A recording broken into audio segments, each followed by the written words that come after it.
In this video, we'll look at the Torque Leader range of insulated torque tools.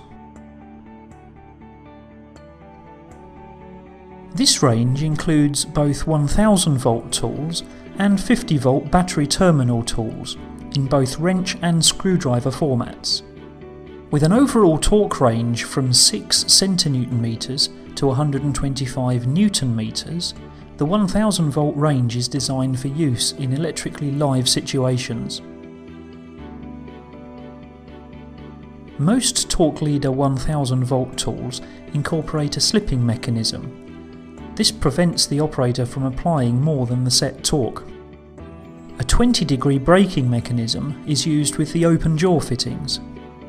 All 1000 volt tools are insulated, individually tested and certified to the requirements of standard BS-EN 60900.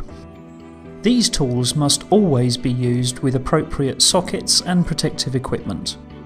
A range of 1000 volt sockets are available from Torque Leader.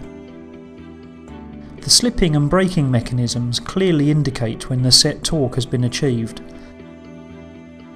The 50 volt insulated tools are designed for use in uninterrupted power supplies and other battery applications where protection up to 50 volts is required.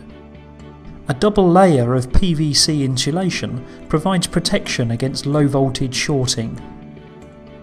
For more information about Torque Leader insulated tools, please visit our website at www.torqueleader.com.